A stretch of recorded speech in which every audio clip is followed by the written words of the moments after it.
Abdul Rahman new. Abdul Rahman எங்க அப்துல் ரஹ்மான் உங்க ஊர் எங்க? குவைட். குவைட். அங்க இருந்து ஜாயின் ஆயிருக்கீங்களா? இங்க உங்களோட ஊர் எங்க? கண்டி. கண்டில எங்க? அக்குறனா? அப்துல் ரஹ்மான் ஒர்க் ரூம்ல நான் அவரோட மதர் பேசுறேன். அவர் வருவாரு அப்துல் ரஹ்மான் ஒர்க் ரூம்ல. சொல்லுங்க. கண்டி கண்டி மடவளை. மடவளை பக்கம் இல்லையா? Okay okay right. இப்போக்கும் குவைட்ல இருக்கிறோம். பட் எனக்கு வெக்கேஷன் போயிருக்கீங்களா? முன்னாடி தமிழ் மீடியத்துல ஜாயின் ஆயிருந்தாரு. நான் இங்கிலீஷ் மீடியத்தை கேட்டெடுத்தேன். இது தமிழ் மீடியம் தான். இங்கிலீஷ் மீடியம் ஹிஸ்டரி போட்டு இன்னும் அவர் அங்க இங்கிலீஷ் மீடியம் ஸ்கூல் தான் படிக்கிறாரு இல்லையா? அப்படி ஒரு பிரச்சனை இருக்குது. இங்கிலீஷ் மீடியத்துல வந்து மற்ற பாடங்கள் இருக்குது. மேக்ஸ் சயின்ஸ் போட்டிருக்கிறாங்க, ஜியோகிரபி போட்டிருக்காங்க. ஹிஸ்டரி இன்னும் இங்கிலீஷ் மீடியம் போடல. சரி பிரச்சனை இல்லை. இப்போக்கு படிக்கட்டும். தமிழ் தெரியும் தானே அவருக்கு இல்லையா? தெரியும் தெரியும். ஓகே தமிழ் விளங்கும் தானே? Okay okay right. ஓகே பிள்ளை வேற யாரும் இருக்கிறீங்களா? இன்றைக்கு நாங்க எக்ஸாம் ஃபர்ஸ்ட் டைம் எக்ஸாம் ஏதோ பாடசாலை மட்டத்துல அவங்களும் நியூ தான். அவங்களும் எங்க ஊர் இங்க? அவங்க மாத்தல உக்குவல. Okay okay. நாங்க 3வது பாடம் போய்கிட்டு இருக்கிறோம். 3ஆம் பாடம் ஆரம்பிச்சேன், படிப்பிச்சிட்டு இருந்தேன். இன்னைக்கு நான் பார்த்தேன் உங்களுக்கு எக்ஸாம் ஃபர்ஸ்ட் டைம் எக்ஸாம்னால 1ஆம் பாடத்துல இருந்து ஒரு சின்ன ரிவிஷன் ஒன்று செய்வோம்னு சொல்லி, அது புதிதாக வந்தவங்களுக்கும் லேசா இருக்கும். நாங்க சாதாரணமா 1ஆம் பாடம் இன்னைக்கு ரிவிஷன் செய்வோம். 1ஆம் பாடமும் 2ஆம் பாடமும்.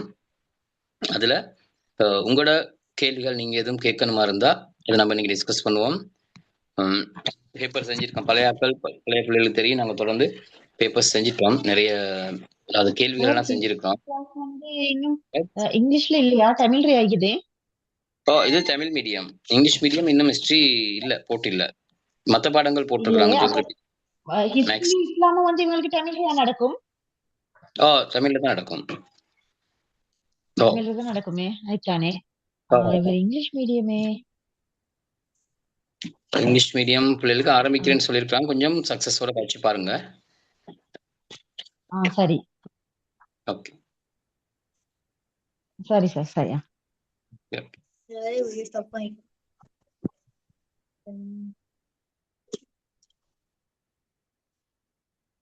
ஓகே பிள்ளைகள் புக் எடுத்துக்கொள்ளுங்க. பார்ப்போம் பிடிஎஃப் கொண்டு.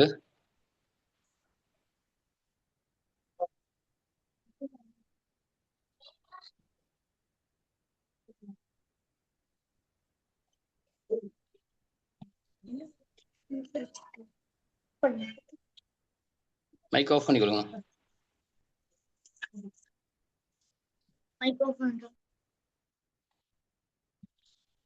இது நான் உங்களுக்கு விளங்கப்படுத்தினது. இது நமக்கு முதல் பாடத்துல இருந்து படிப்போம். இது பாடம் தேவையில்லை. 3ஆம் பாடம் 1ஆம் பாடம் புக்ல இருந்து விளங்கப்படுத்தி விடுறேன். கேட்கிற கேள்விகளுக்கு விடை சொல்ல ரெடியாகுங்க.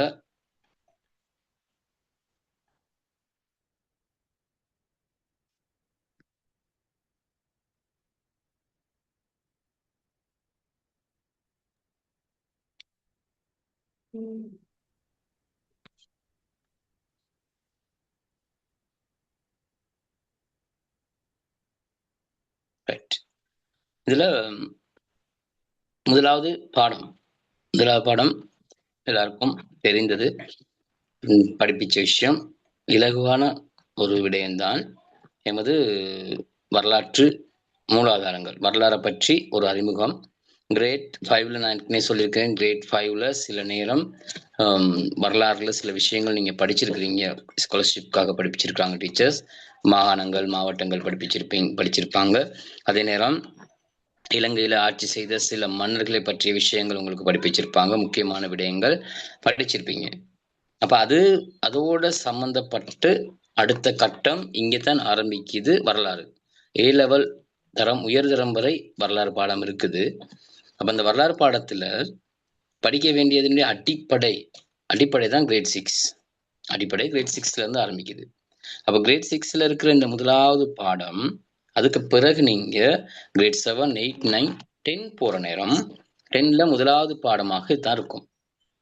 கிரேட் 8ல பிறகு கிரேட் 10ல முதலாவது பாடமாக இருக்கிறது இதே வரலாறு தான். டிஷான் மைக் ஆஃப் பண்ணுவீங்க.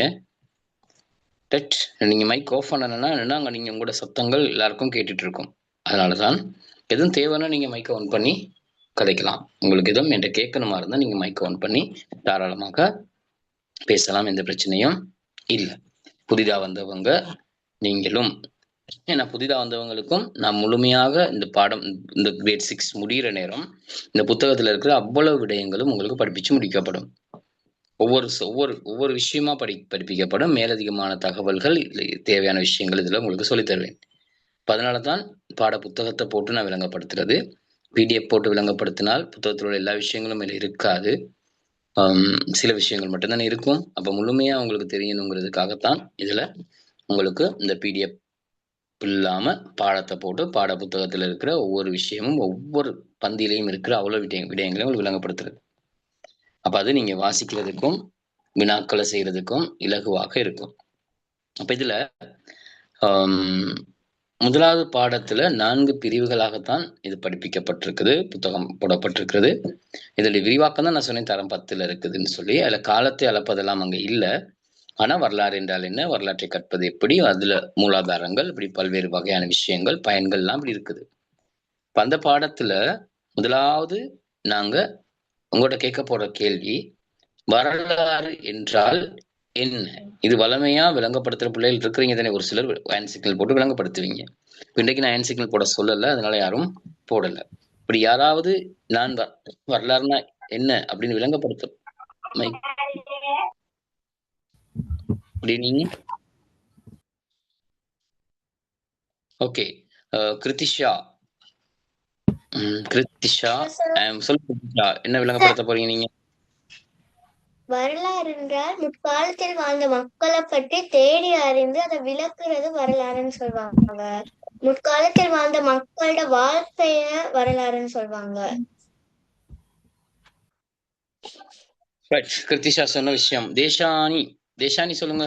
ஒரு ஆள் பேசும்போது மத்த ஆள் பேசுனா கஷ்டம் பிள்ளைல, அது விளங்காது.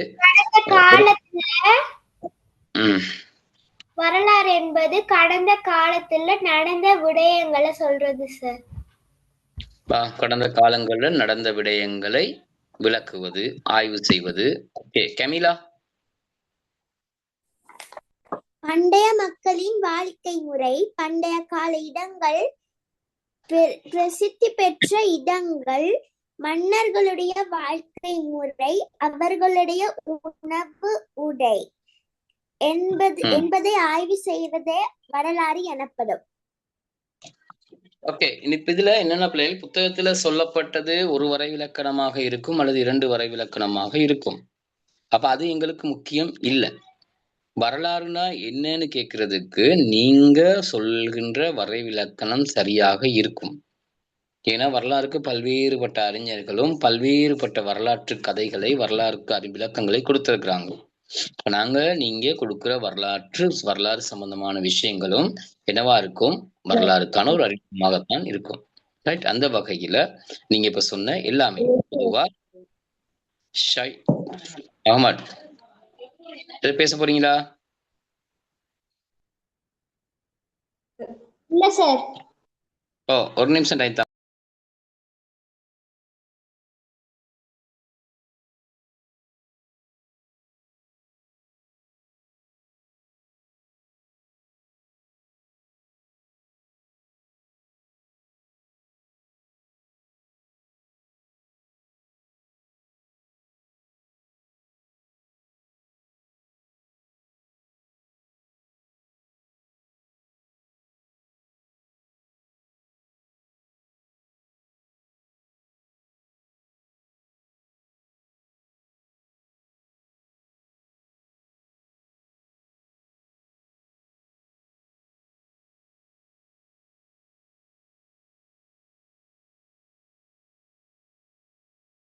நான் சொல்லிட்டு போகும்போது ஸ்கிரீன்ல கோடு போடுறது அந்த வேலை செய்யக்கூடாது. நீ சொல்லியிருக்கேன் தானே, ஸ்கிரீனுக்குள்ள வரக்கூடாதுன்னு. புரியுதா? சின்ன மைக் ஆஃப் பண்ணிட்டு போனதுக்கு பிறகு ஸ்கிரீனுக்குள்ள யாரும் வரக்கூடாது. அடுத்த விஷயம், உங்களோட புத்தகத்தை நீங்க பார்க்கணும், புத்தகத்துல என்ன செய்யணும்னு சொல்லி பார்க்கணும். சரி. ரிகா விளங்குது இல்லையா? ரிகா ரிஷ்வான் நான் அந்த ஏற்கனவே நான் போன முறையும் கிரேட் 6ல நினைக்கிறேன் போன கிளாஸ்ல ஒருத்தர் ரிமூவ் பண்ணிவிட்டேன். அது நீங்களான்னு தெரியல, யாரோ ஒருத்தர் ரிமூவ் பண்ணேன். ஏன்னா சொல்ல கேட்காம திரும்பி வந்துட்டு இருந்தா. நீங்க எக்ஸாமுக்கு படிக்கணுமா இருந்தா ஸ்க்ரீனுக்குள்ள நீங்க டச் பண்ண தேவையில்ல. உங்க லேப்போ ஃபோனோ டேப்போ நீங்க டச் பண்ண தேவையில்ல. ஒன் பண்ணி வச்சிட்டீங்கன்னு சொன்னா அது பாட்டுக்கு இருக்கும். நான் சொல்ற விஷயங்களை மட்டும் நீங்க கேட்டா போதும். மைக்கை ஒன் பண்ண சொல்லும் போது ஒன் பண்ணி நீங்க விட சொன்னா போதும். அவ்வளவுதான் நீங்க செய்ய வேண்டிய வேலை. அங்க வேற உங்களுக்கு எந்த வேலையும் இல்லை. இருக்கிற பேரண்ட்ஸ் கொஞ்சம் பாருங்க அவங்க படிக்கிறாங்களா அல்லது ஃபோன்ல விளையாண்டுட்டு இருக்கிறாங்களான்னு சொல்லி அதை கொஞ்சம் பார்த்துக்கொள்ளுங்க. இல்லாட்டி நீங்க செலவழிக்கிற விஷயங்கள் சும்மா வேஸ்ட் ஆகாம இருக்கணும். அது ரொம்ப முக்கியம். நிறைய பேரண்ட்ஸ் பக்கத்துல இருக்கிறீங்க பாக்குறீங்க பழமையா. அது ரொம்ப முக்கியமான விஷயம் தானே. அதுதானே இப்போ இவ்வளவு நேரம் எல்லாரும் டைமை வேஸ்ட் பண்றது படிக்கிறதுக்காக. இப்போ படிக்கிற டைம் மற்றவங்களுக்கு டிஸ்டர்ப் ஆகக்கூடாது. ரைட்? நீங்க ஸ்கூல்ல படிக்கிறீங்க, ஓகே. ஸ்கூல்ல படிக்கிற நேரம் நிறைய டிஸ்டர்பன்ஸ் இருக்குது, சத்தம் இருக்குது, பக்கத்து கிளாஸ் சத்தம் இருக்குது, நிறைய கிளாஸ்ல சத்தம் இருக்குதுன்னு. இப்போ இங்க அதெல்லாம் ஒன்றுமே இல்லை. தனித்தனியாக நீங்க தெளிவா பாடத்தை மட்டும் நாங்க படிக்க போறோம். அந்த 1.5 மணி நேரம் படிக்கிற விஷயம் முழுமையாக உங்க மைண்ட்ல இருக்கணும். இல்லாட்டி பாடசாலையில சத்தத்துல படிக்கிறதுக்கும் இதுக்கும் வித்தியாசம் இல்லை. மிக தெளிவா கேட்கும். உங்களுக்கு தெளிவா கேட்குது தானே. சில நேரம் கவரேஜ் இல்லாத நேரத்துல பிரச்சனை வரப்போகுது. தெளிவாக உங்களுக்கு பாடம் விளங்கப்படுத்துறேன். ரொம்ப ரொம்ப ரொம்ப கவனம் ரொம்ப முக்கியம். அந்த முக்கியமான விஷயங்களை முக்கியமாக ஏற்றுக்கொள்ளுங்க. ரைட்? ஓகே. இப்ப நீங்க சொன்ன வரைவிலக்கணங்களோடு ஒப்பிட்டு நீங்க சொல்லலாம். கடந்த காலம் பற்றிய ஆய்வு, நடந்து முடிந்தவரை பற்றிய ஆய்வு, எமது மூதாதையர்களை பற்றிய ஆய்வு, இல்லையா? நான் சொல்லவா? சொல்லுங்கம்மா. அதான் மைக் ஒன் பண்ணி நீங்க ஆன்சர் சொல்லலாம். பிரச்சனை இல்லை. எந்த விடையும் சொல்லலாம். சொல்லுங்க. அந்த காலங்களில் நடைபெற்ற விபரங்கள் வரலாறு ஆகும். ஆதி மனிதர்கள் செய்த நிகழ்வுகள் வரலாறு. வரலாறு என்பது கடந்து வந்த காலப்பகுதி. ஓகே. இப்படி இந்த மாதிரி ஏதாவது விடைகளை தேடுறதா இருக்கணும். புதிய விஷயங்களை சொல்றதா இருக்கணும். இது எல்லாருக்கும் அவ்வளவு பேர் இருக்கு. 25-26 பேர் இருந்தா 25-26 பேரும் சொல்றதா இருக்கணும். நான் முந்திக்கொண்டு ஒவ்வொருத்தரா சொல்றதா இருக்கு. இப்ப ஆரம்பிச்சீங்கன்னா தான் கிரேட் 6ல ஆரம்பிச்சால்தான் நீங்க கிரேட் 11 போகக்குள்ள உயர் நல்ல ரிசல்ட்ஸ் எடுக்கக்கூடியதா இருக்கும். இப்ப இங்க கவனம், முழுமையான கவனம் எங்கட பாடத்துல, எல்லா பாடத்திலையும், இந்த பாடம் மட்டும் நான் சொல்லல, எல்லா பாடத்திலையும் சகல பாடங்களையும் நீங்க கூடுதலான கவனத்தை செலுத்தினா உங்களோட ரிசல்ட் ஷுவர். பிரச்சனை இல்லை. சரி, 2 இடத்துல படிக்கும் போது நீங்க வேற எங்கேயும் போக வேண்டிய அவசியமும் இல்லை. இது எப்படி படிச்சுட்டு போயிடலாம். Okay, right.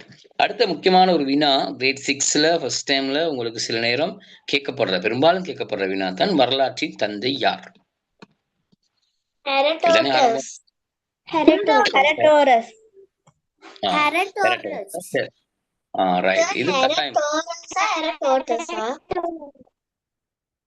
பிரச்சனை இல்லை பிள்ளைகள். எரட்டோரஸ் எது சொன்னாலும் ஓகே. சரியா? வரலாற்று பாடத்துல எழுத்து பிழைகள் பார்ப்பதில்லை. ஒரு சில சொற்கள் அப்படி மாறி இருக்கலாம், அது பிரச்சனை இல்லை.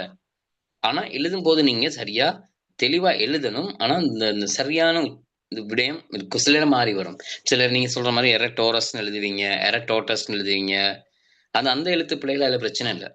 ஆனா விடை எரட்டோட்டஸ் அல்லது எரட்டோரஸ்ங்கிறது சரியா இருக்கும். எது எழுதுனாலும் சரி. சரியா? அந்த சந்தேகம் மட்டும் தேவையில்லை, அது சரியா இருக்கும். சரியா? அப்ப சில நேரம் தோமஸ் அல்வா எடிசன் எழுதினாலும் சரி, தோமஸ் அல்வா எடிசன் சொல்லலாலும் சரி. அப்ப அது பொருத்தமா இருக்கும் தானே. இப்படி சில விஷயங்கள், அந்த பெயர்கள், அது பிரச்சனை ஒன்றும் வராது. இப்ப நாங்க வரலாற்று கற்கிறதுக்கு மூலாதாரம் வேணும். எப்படி நாங்க வரலாறு கிரேட் 6ல இருக்கிற உங்களுக்கு வரலாற்றை கற்பதற்கு பெரிய ஒரு ஆதாரங்கள் இல்லை. நீங்க 6 சின்ன பிள்ளைகள். நீங்க எப்படி வரலாற்றை கற்க போறீங்கன்னு கேட்டா நீங்க யார்கிட்ட கேட்க போறீங்க? வீட்டுல இருக்கிறவங்க அப்பா கிட்ட, அம்மா கிட்ட, தாத்தா கிட்ட, பாட்டி கிட்ட, மாமா கிட்ட, யார்கிட்ட நாங்க ஒரு விஷயத்தை கேட்டு பெற்றுக்கொள்ள போறோம். இப்போ ஆனா இது எங்களுடைய வரலாறு. நீங்க அறிந்து கொள்ள வேண்டிய விஷயம் தாத்தாட பேர், அப்பாட பேர், அம்மாட பெயர்கள் எல்லாமே இப்படியோ அல்லது அவங்களோட பரம்பரை, அவங்களோட சொந்தக்காரங்க, அவங்களோட ஊர் இருக்கும் தானே, தொழில், இப்படி எல்லாம் கேட்டு தெரிஞ்சு கொள்ள போறது தங்களோட குடும்பத்தோட உள்ளவங்க கிட்ட. இதுவும் வரலாறு தானே. அப்ப அவங்களோட வரலாற்றை என்ன செய்ய போறாங்க, சொல்ல போறாங்க. நம்ம ஒவ்வொருத்தருக்கும் வரலாறு இருக்குது, ஒவ்வொருவருக்கும் வரலாறு இருக்குது. இப்ப நம்மட வரலாறு என்றைக்காவது ஒரு நாளைக்கு பேசப்படும். இன்றைக்காவது ஒரு நாள் இப்ப இதுல இருக்கிற உங்களோட வரலாறு என்றாவது ஒரு நாள் பேசப்படும். உங்களோட வரலாறு என்றாவது ஒரு நாள் பேசப்படுமாக இருந்தால் அதை பேசப்படுறதுக்கு கதைக்கிறதுக்கு புத்தகத்துல எங்களுடைய பெயர் வருவதற்கு ஏற்ற மாதிரி நாங்க என்ன செய்யணும், நடக்கணும். படித்து சிறந்த ஒருவர், சிறந்த ஒரு மேதை, சிறந்த ஒரு கண்டுபிடிப்பாளர், சிறந்த ஒரு வைத்தியர் இல்லையா, நாட்டுக்கு சேவை செய்யற சிறந்த ஒரு மனிதன், எல்லாமே உயர் தொழில் அப்படிங்கிறது இல்ல, சிறந்த ஒரு மனிதன் பேசப்படுற விஷயங்கள் இல்லையா. அப்ப அது நாங்க வரலாறாக என்ன செய்யலாம், எங்கட வாழ்க்கையும் வரலாறாக என்ன செய்யலாம், மாறலாம்.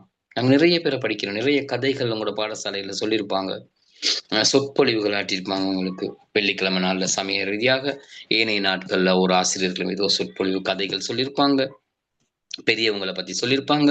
உங்களோட பாடசாலைகள்ல சில நேரம் காட்சிப்படுத்தி இருப்பாங்க, பெரியவங்களோட படங்களை போட்டு இவங்களோட சொன்ன விஷயங்கள், இவங்க சொன்ன அறிவுரைகள் இருக்குதானே. இது எல்லாத்தையும் கற்கிறது வரலாறு தானே. அவங்களோட வரலாறுன்னு சொல்லப்பட்டிருக்கு, படம் போட்டு இருக்கும். பெரிய நிறைய இடங்கள்ல பாருங்க, அந்த கல்வி சார்ந்த பாடசாலைகள்ல கல்வி சார்ந்த அறிஞர்களுடைய கருத்துக்கள் இருக்கும், இருக்குதானே. உங்களோட பாடசாலை சில இருக்கோ தெரியல, படங்கள் போட்டிருப்பாங்க, ஆங்கிலத்திலையும் தமிழ்லையும் சில சிங்களத்திலையும் போட்டிருப்பாங்க. அவர் என்ன கருத்தை சொன்னார், கல்விக்கு கொடுக்குற முக்கியத்துவம் இல்லையா. இப்படி ஒவ்வொருத்தருடைய முக்கியத்துவம் நிறைய இருக்குது. அப்ப இது எல்லாமே வரலாறு, இதெல்லாம் படிக்கிறது நம்மள வரலாறு. இப்ப நீங்க படிக்கிறதும் வரலாறு, ரைட். அப்ப இந்த வரலாறை கற்றுக்கொள்வதற்கு நம்ம யாருக்கிட்ட உதவியை பெற்றுக்கொள்ள போறோம், நீங்க யாருக்கிட்ட உதவியை பெற்றுக்கொள்ள போறீங்கன்னு சொன்னால், உங்களுடைய தாத்தா, உங்களுடைய தாய், பாட்டி, சொன்ன உங்களோட உறவினர்கள், உங்களை விட வயதில் மூத்தவர்கள். இந்த வயதில் மூத்தவர்கள் தான் உங்களுக்கு என்ன செய்ய போறாங்க, சொல்லிக் கொடுக்க போறாங்க. என்னத்தை சொல்லிக் கொடுக்க போறாங்க, நல்ல விடயங்களை சொல்லிக் கொடுக்க போறாங்க, வரலாற்றை சொல்லிக் கொடுக்க போறாங்க. இதுல எல்லா விளக்கமும் போடப்பட்டிருக்கு இல்லையா. அருங்காட்சியகங்கள் பார்க்கிற நேர, நாணயங்களை ஆய்வு செய்யற நேர, பழைய நூல் வாசிக்கிற நேரெல்லாம் கண்டுபிடிக்கலாம். நீங்க சுற்றுலா போவீங்க தானே, சுற்றுப்பயணம் போறீங்க, சுற்றுலா போறீங்க, பாடசாலை மூலியமா போறீங்க, அல்லது கல்வி சுற்றுலா, அப்படி இல்லாட்டி உங்களோட யாரு மூலம் போவீங்க, குடும்பத்தோட சுற்றுப்பயணம் போற நேரம். சரி, அப்ப இது போற நேரமும் நீங்க என்ன செய்வீங்க, அருங்காட்சியகத்துக்கு போவீங்க. நீங்க சொன்னீங்க நூதன சாலை, மியூசியம், நிறைய விஷயங்கள் இருக்கும். இதுல போயிருப்பீங்க, நிறைய பேர் போயிருப்பீங்க, நூதன சாலைக்கு போயிருப்பீங்க தானே. நிறைய பேர் எங்கட வரலாற்று முக்கியத்துவம் வாய்ந்த நகரங்கள்ல இந்த நூதன சாலைகள் இருக்குது, ரைட். இதுல போனவங்க இருக்கிறீங்களா, போனவங்க எல்லாம் ஆன்சைக்கிள் போடுங்க, குயிக்கா எத்தனை பேர் போயிருக்கீங்கன்னு பார்ப்போம். ஏதாவது ஒரு அருங்காட்சியகம், மியூசியம் போயிருக்கிறீங்களா? ரீஹா போயிருக்கிறாங்க, ரிஷ்வான் ஒரு ஆள் தான் போயிருக்கீங்களா? அந்த இருக்கிறாங்க, யோகா இருக்கிறாங்க, யமுனா இருக்கிறாங்க, மிதுர்ஷி இருக்கிறாங்க, அப்துல் கரீம், தக்ஷயா, நாஷா, நாம், அப்துல் ரஹ்மான். ஓகே பிள்ளை, இப்ப ஆன்சைக்கிள் எடுத்துக்கோங்க. இவ்வளவு பேர் போயிருக்கிறீங்க. நீங்களும் போயிருக்கிறீங்க. Okay, right. இப்ப எல்லாரும் பெரும்பாலும் எதிர்காலத்துல எல்லாரும் போவீங்க, உங்களுக்கான சந்தர்ப்பம் கிடைக்கும். அங்க போனா பிள்ளைகள், அங்க இருக்குது நிறைய விஷயங்கள் இருக்குது. எமது நாட்டுல பிரதான காலத்துல மக்கள், மன்னர்கள் பயன்படுத்திய சகல பொருட்களும் இருக்கு, எல்லாம் சிதைவுகளாக இருக்குது. பவிகேஷ் கூட நீங்க ஜாயிண்ட் ஆகும்போது உங்களோட பேர்லயே ஜாயிண்ட் ஆகுங்க. இப்படி எல்லா இடங்களையும் போயிட்டு பார்க்கலாம். நானும் போயிட்டு பார்த்துருக்கேன், நிறைய இடங்கள்ல மியூசியம் போயிட்டு பார்த்துருக்கிறேன், பிள்ளைகளை கூட்டிட்டு போயிட்டு காட்டியிருக்கிறோம். எல்லா இடத்துலயுமே நிறைய இருக்குது. அப்ப அந்த காலத்துல உள்ள மனிதனுடைய வாழ்க்கை முறை, அவனுடைய எல்லா அம்சங்களையும் விளங்கி கொள்ளக்கூடிய சிறந்த ஆதாரங்களாக இந்த தொல்பொருள்கள் இருக்கு. அது ஒரு மூலாதாரம் இல்லையா. இலக்கியங்கள் இருக்கும், அது இலக்கிய மூலாதாரம். இப்ப நம்ம வாழ்வோட சம்பந்தப்பட்ட விஷயங்கள் எல்லா இடங்கள்லையும். இப்ப நீங்க பாருங்க, ரோட்ல போற நேரம், நடந்து போற நேரம், ஒரு பெரிய ஒருவருடைய சிலை இருக்கிறது, சிலை செஞ்சு வச்சிருக்கிறாங்க, அது ஒரு மூலாதாரம்.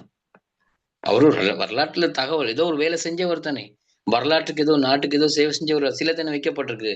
அன்னகாரிக்க தர்மபாலர் இருப்பாரு, ஜோன் கொத்தலாவல இருப்பாரு, மிகேற்றத்து குணானந்த தேரர் இருப்பாரு, சில இடங்கள்ல பார்க்கலாம். அப்ப அவங்க பாடசாலைகளுக்கு முன்னுக்கு அவங்களோட உருவச்சிலைகள் வைக்கப்பட்டிருக்கும், திருவள்ளுவரோட சிலை வைக்கப்பட்டிருக்கும், ஆறுமுகனாவளுடைய சிலை வைக்கப்பட்டிருக்கும். இப்ப இது எல்லாமே நீங்க கண்ட விஷயம். மகாத்மா காந்தி. மகாத்மா காந்தியின் சிலை வைக்கப்பட்டிருக்கும். சரி, என்சிக்கிள் ரிமூவ் பண்ணுங்க பிள்ளை. இங்க மகாத்மா போலீஸ் ஸ்டேஷன் இருக்கும் சார். போலீஸ் ஸ்டேஷன் முன்னுக்கு போலீஸ் ஸ்டேஷன்ஸ்குள்ள மகாத்மா காந்தி ஸ்டாச்சு இருக்கும். ஏன் வச்சிருப்பாங்க? போலீஸ் ஸ்டேஷனுக்குள்ளேயும் வச்சிருக்காங்க. தெரியலையே சார். மகாத்மா காந்திக்கும் போலீஸ் ஸ்டேஷனுக்கு என்ன சம்பந்தம்? யாராவது உண்மை பேசு. மகாத்மா காந்தி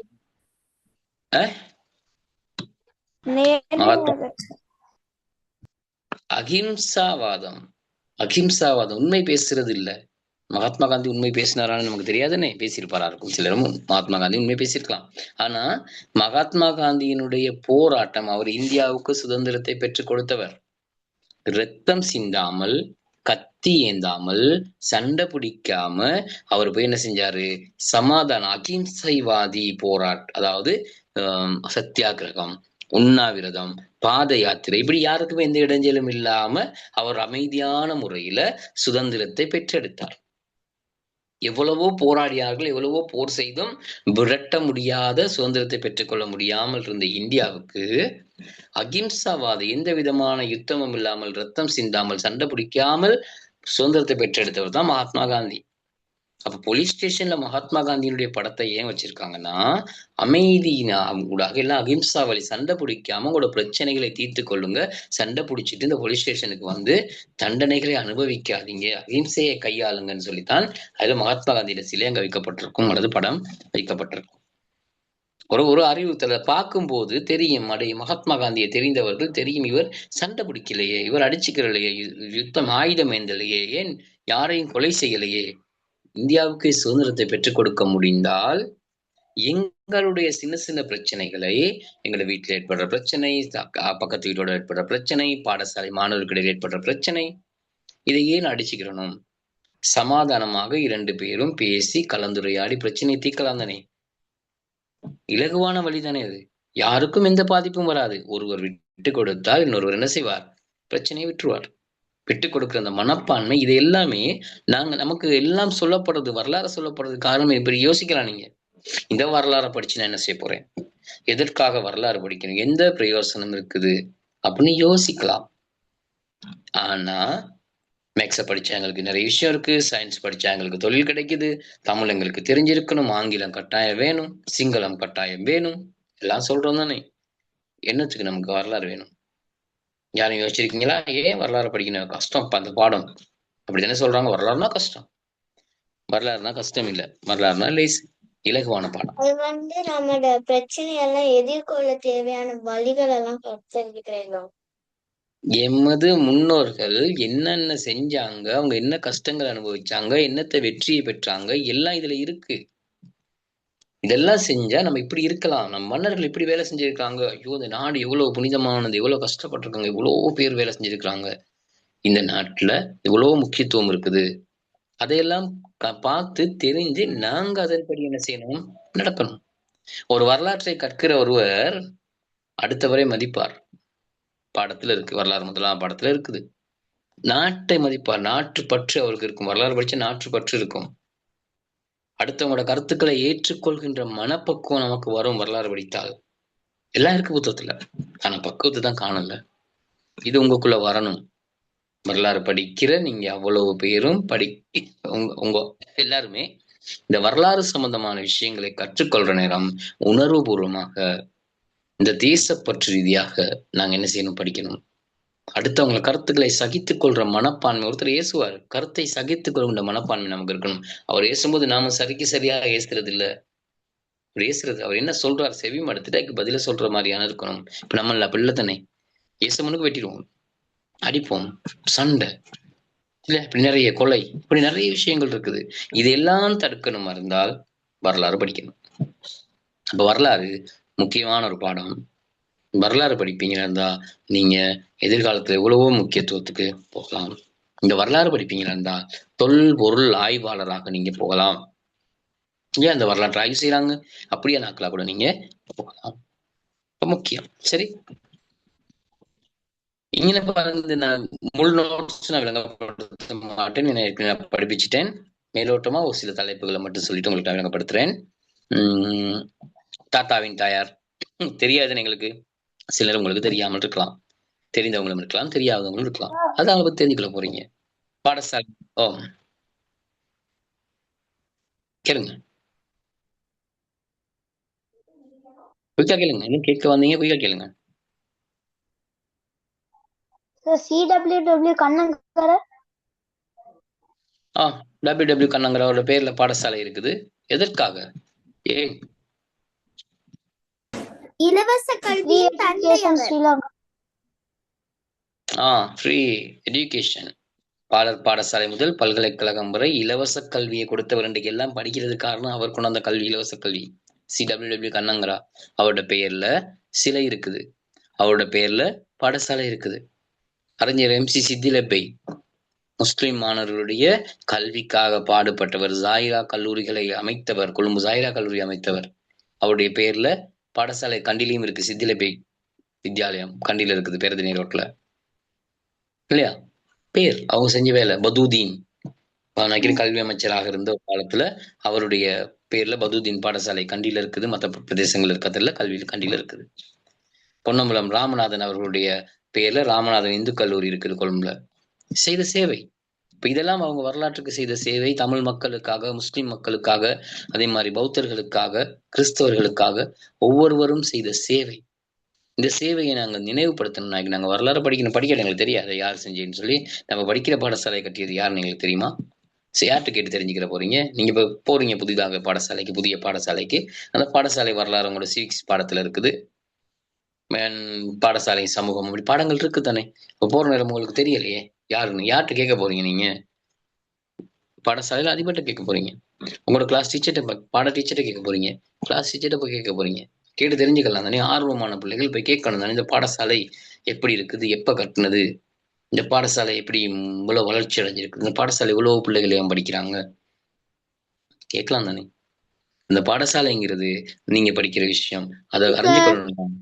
ஆமா, நான் இப்பதான் சார் ஜாயின் ஆகுனேன்.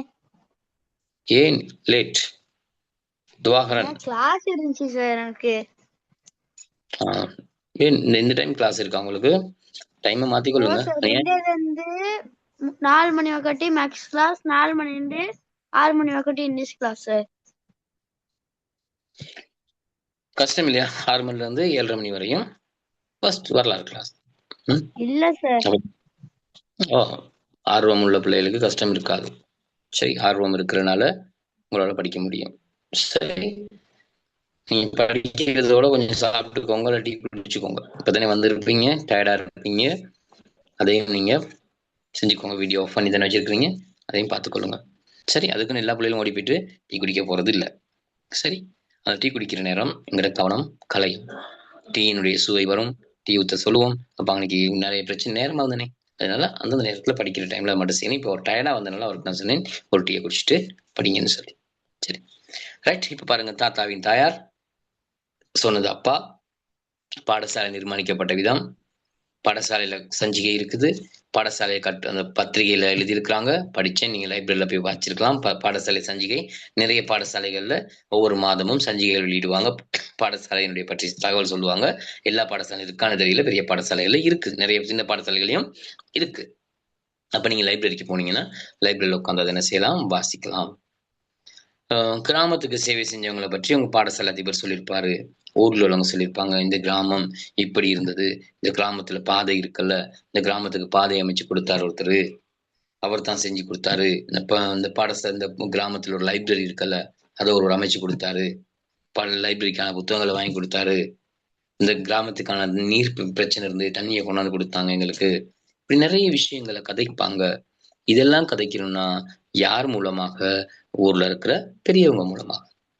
சரி, இதெல்லாம் எப்படி வரலாற்றை அறிகிறது அப்படிங்கிறதுக்கு விஷயம்.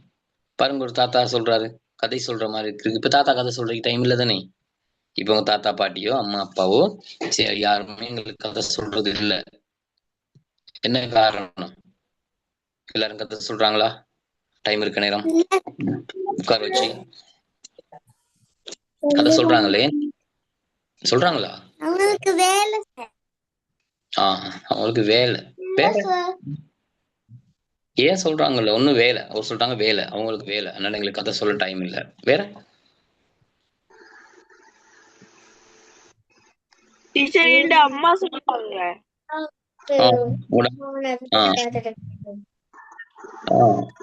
இப்ப கதை சொல்றதுக்கு டைம் இல்ல. ஒன்று கிளாஸ் போறீங்க, கதை கேட்க டைம் இல்ல.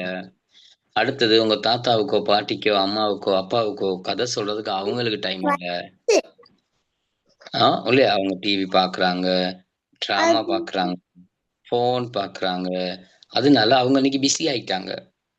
இதுதான் இன்னைக்கு நிறைய இடத்துல நடக்கிற விஷயம். இதுதான் பிள்ளைகளுக்கு கதை சொல்றதுக்கு சந்தர்ப்பம் இல்லை. முன்ன பிரதான காலத்துல இந்த தாத்தா சார் எங்க வீட்டுக்கிட்ட இடியும் மின்னலும் அடிக்குது. இந்த கிளாஸ் எனக்கு கொஞ்சம் வர கஷ்டமா இருக்கு. இடி மின்னல் சார் சரியான வைக்கலுமா? நீங்க நெக்ஸ்ட் வீக் வந்து ஜாயின் ஆங்க.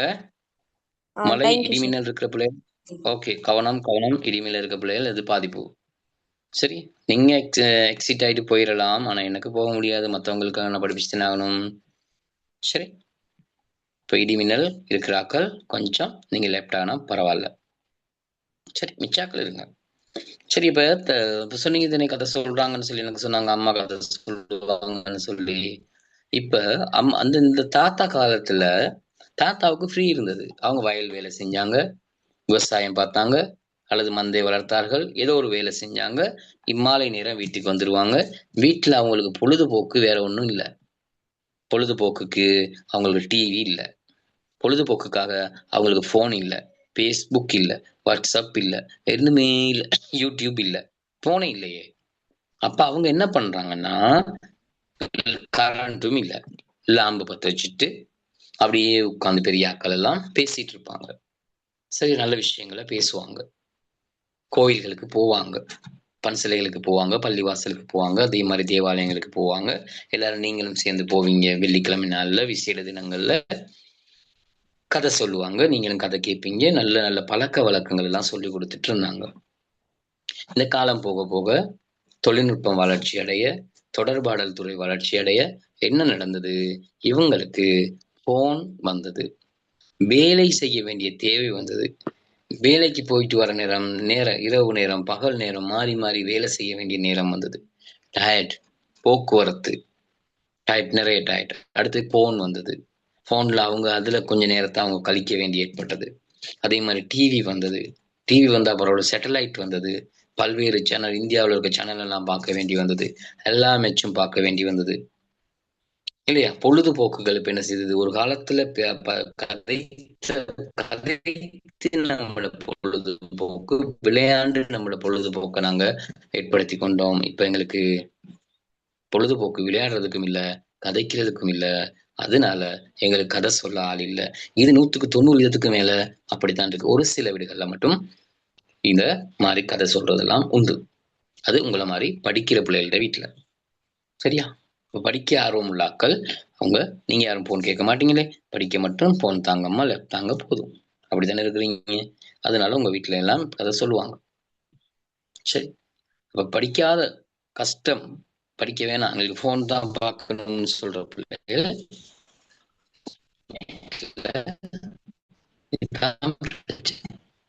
வரலாறு கற்றுக்கொள்றதுக்கு இப்ப நாங்க கஷ்டப்பட வேண்டியதுக்கு காரணம் கதை சொல்ல ஆள் இல்லை. சரி, அதனால நான் கொஞ்சம் கதை சொல்றேன் உங்களுக்கு. ஓகே, அப்ப இந்த தாத்தா கிட்ட பாருங்க, இந்த வரலாற்றை கற்கும்போது உங்களுக்கு இவ்வாறான சிக்கல்கள் மேற்படலாம். உங்களோட கேள்வி வரும். நீங்க கேட்டீங்க தானே கேள்வி, அதே மாதிரி சந்தேகம் வரும். எமது நாட்டு மன்னர்களின் சிம்மாசனங்கள் எவ்வாறானவை, இப்போ இருக்க ஜனாதிபதி இப்படி இருக்காரு, அந்த காலத்துல மன்னர்கள் எப்படி இருந்தாங்க, யாருமே பார்த்தது இல்லை. அந்த காலத்துல மன்னர் நானும் பார்த்ததில்லை, நீங்களும் பார்த்ததில்லை, உங்க தாத்தாவும் பார்த்ததில்லை. மன்னர்கள் முன்னமே போயிட்டாங்க.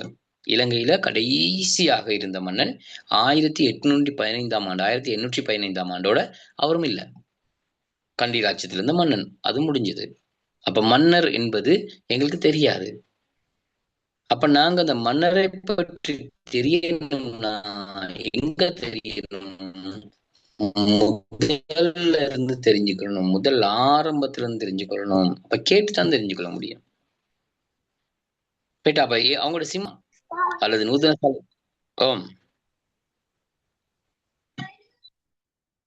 கேக்குறீங்களா எதுவும்? சரி, அப்ப சிம்மாசனம் நூதன சாலையில் இருக்குது. நூதன சாலை விளங்கலாமா? நூதன சாலையும் அருங்காட்சியகம் சொன்னா 2 ஒண்ணு. நூதன சாலை, அருங்காட்சியகம், மியூசியம் எல்லாம் ஒன்றுதான், ஒரு பெயர். சரி, அந்த மாதிரி தான், எல்லாம் ஒன்றுதான். பாருங்க, மன்னர்களினுடைய சிம்மாசனங்கள் எவ்வாறானவை போய் பார்க்கலாம். நூதன சாலை பாருங்க, இருக்குது அந்த காலத்துல கண்டி அரசனுடைய சிம்மாசனம் நாக்கால் இருக்குது, நல்லா அலங்கரிக்கப்பட்ட நாக்கால். நீங்க பழைய சினிமாக்கள் இருக்கு சார். ஆ சிகிரியா குன்று மேல காலத்தில் இருந்த அந்த சிம்மாசனம் இருக்கு. அது வந்து சிம்மாசனம், அந்த கல்லால் செதுக்கப்பட்ட சிம்மாசனம் இருக்குது. ஒன்று சிகிரியா குன்றின் மேல மட்டும் இல்ல, கீழ்ப்பகுதிகளையும் நிறைய இடங்கள்ல அந்த சிம்மாசனம் கல்லால் செதுக்கப்பட்டது இருக்குது, அங்க இருக்குது.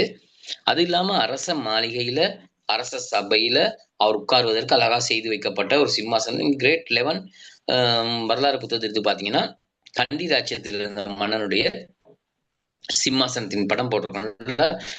சொடிக்கப்பட்ட, அலங்கரிக்கப்பட்ட, பலகையில் செய்யப்பட்ட பல்வேறு வேலைப்பாடுகளுடன் கூடிய சிம்மாசனம் இருக்குது. நீங்க படங்கள்ல கூட பார்க்கலாம், அந்த சிம்மாசனம் இப்படிதான், அரசருடைய சிம்மாசனம் இப்படித்தான் இருக்கும்னு சொல்லி காட்டியிருப்பாங்க. அது அந்த அரசனுடைய பண்பை பொறுத்து, அவனுடைய பலத்தை பொறுத்து சிம்மாசனங்கள் எல்லாம் அமைந்திருந்தது. சரி, கொழும்பில் உள்ள தேசிய அருங்காட்சியகத்துல போயிட்டு நீங்க பார்க்கலாம், அந்த சிம்மாசனம் இருக்குது. பழைய நாணயங்கள் அருங்காட்சியகத்துல இருக்குது. பிரதான காலத்துல பயன்படுத்தப்பட்ட நாணயங்கள், ஆரம்பத்தில் இலங்கையில பயன்படுத்தப்பட்ட நாணயங்கள். தங்க நாணயம் இருந்தது, செப்பு நாணயம் இருந்தது, வெள்ளி நாணயம் இருந்தது. இப்படி பல்வேறு வடிவங்கள்ல நாணயங்கள் செய்யப்பட்ட அந்த காலத்து. இப்ப இருக்க நாணயம் பாருங்க எப்படி இருக்குன்னு சொல்லி.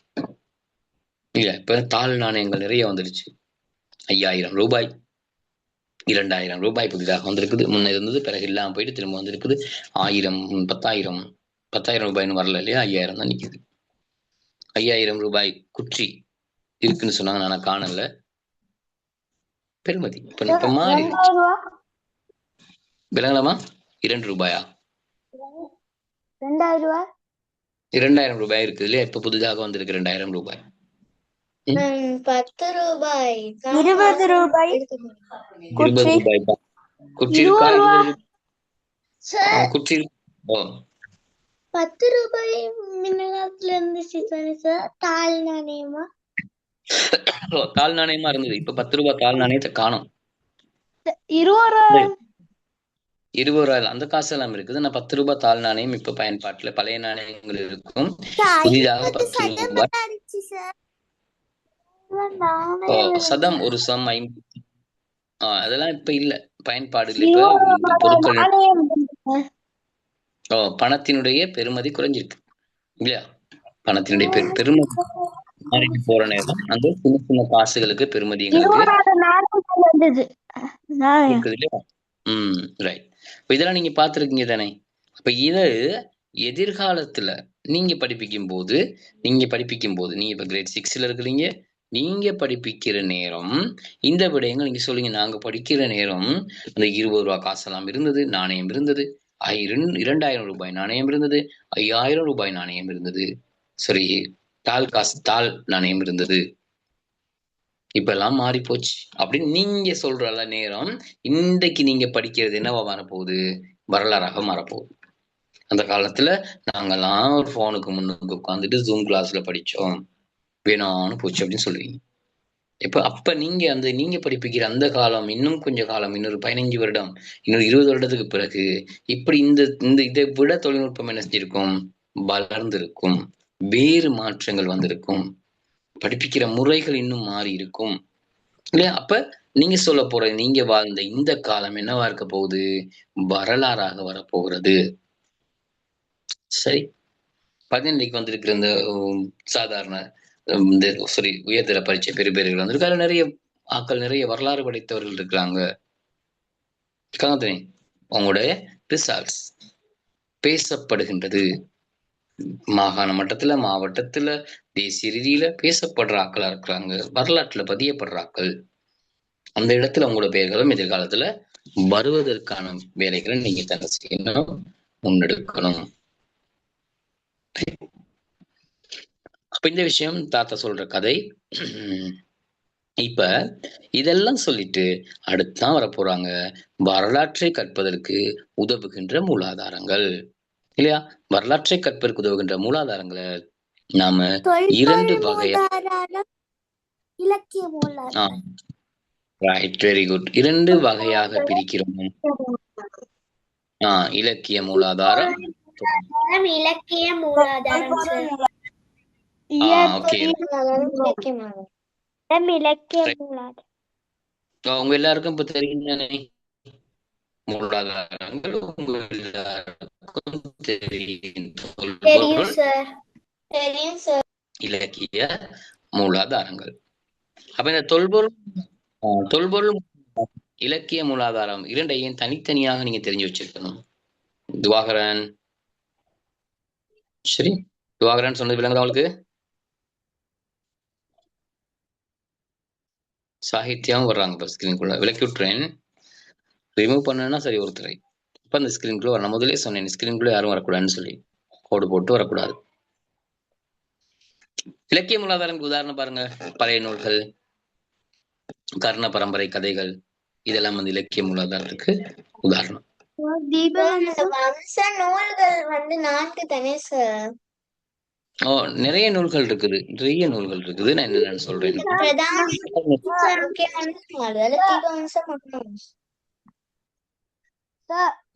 நான் சொல்றேன். இருக்கு.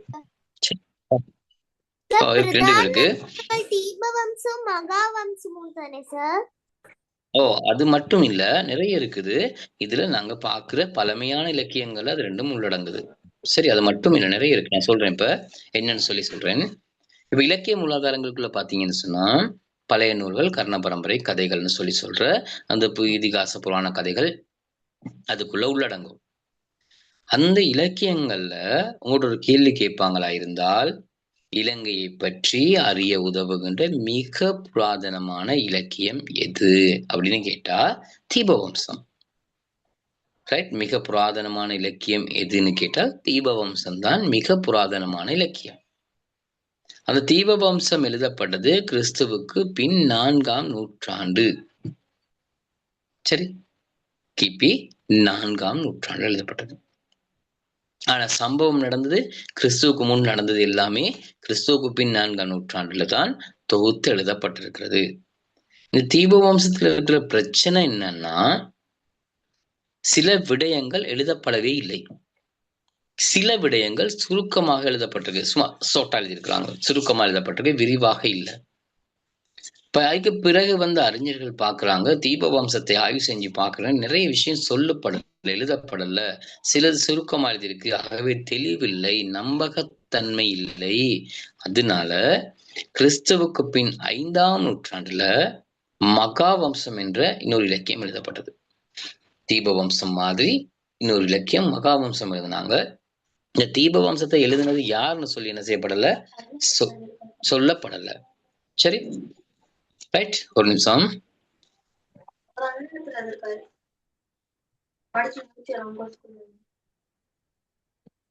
சரி, ஒரு நிமிஷம் தொல்பொருள் மூலாதாரத்தை பாருங்க, ஒரு நிமிஷம்.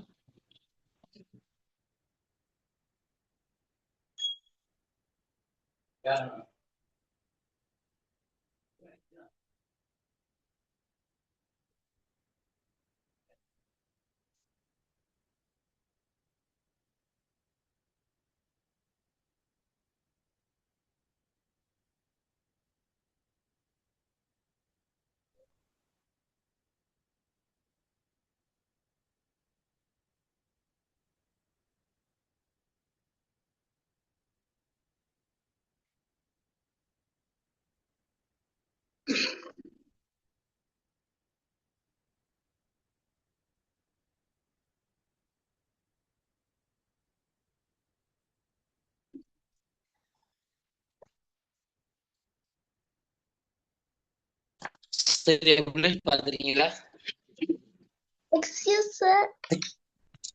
ஆமா, தீபவம்சனுக்கு வந்து கண்டறியப்படவில்லை சார். அதுக்கு பல பிக்குகளால் எழுதப்பட்டு வருமா சார்? ஆமா, ஏன்னா தீபவம்சம் கிபி 4ஆம் நூற்றாண்டு எழுதப்பட்டதுன்னு ஆய்வாளர்கள் சொன்னாலும் அது எழுதினது யாரு அப்படின்னு சொல்லி சரியாக சொல்லப்படல. சரி, அதை நிறைய பிக்குமார் சேர்ந்து எழுதியிருக்கிறாங்க. அதனால அது எழுதப்பட்டது. யாரு எங்க யாருன்னு தெரியாது, எழுதுனது யாருன்னு சொல்லி தெரியாது, நிறைய பேர் எழுதினதாகத்தான் தகவல்.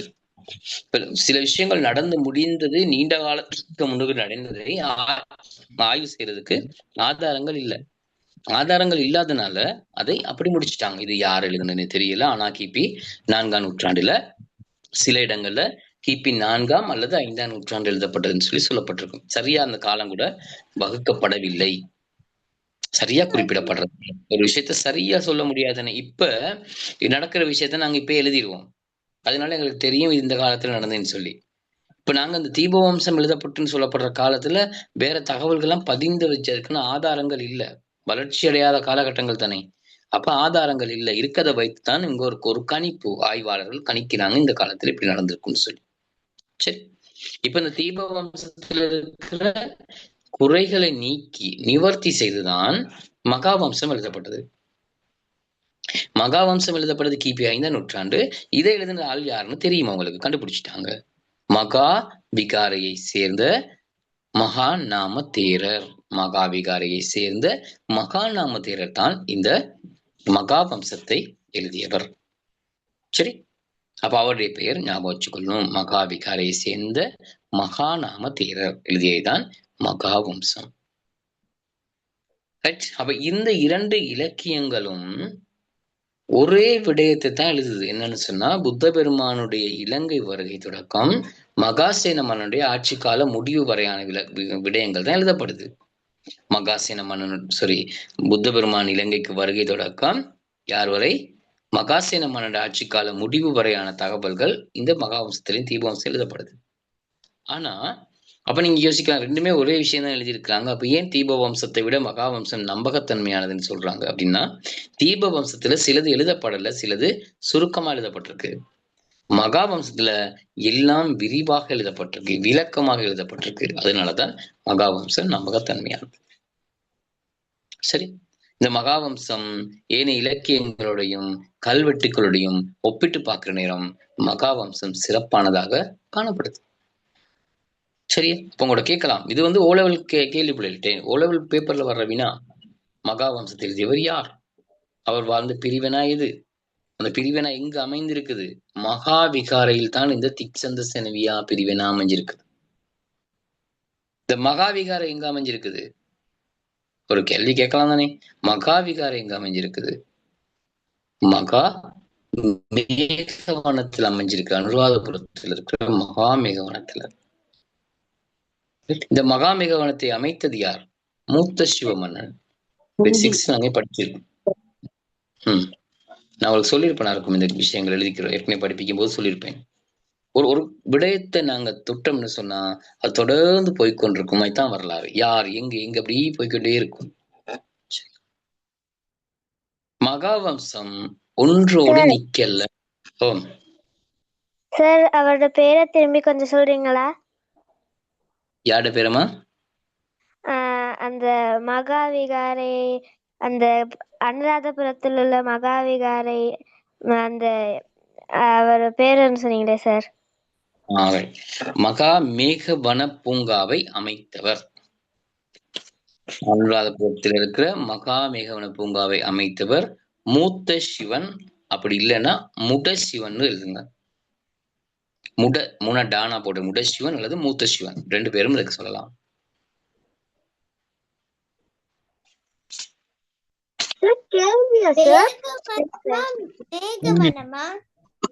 மகா மேகவனம்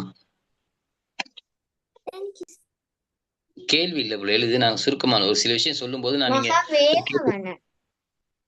மேகவனம் மேகம் மாதிரி இருக்கும், மேகங்கள் போன்றது அப்படின்னு சொல்லப்பட்டது. சரி, இது நான் படிப்பிக்கிற நேரம் சில விஷயம் நோட் பண்ணிக்கிறேன். உங்களுக்கு தேவைப்பட்டால் அது ஞாபகம் வச்சுக்கணும். மூத்த சிவன், மூத்த சிவன்.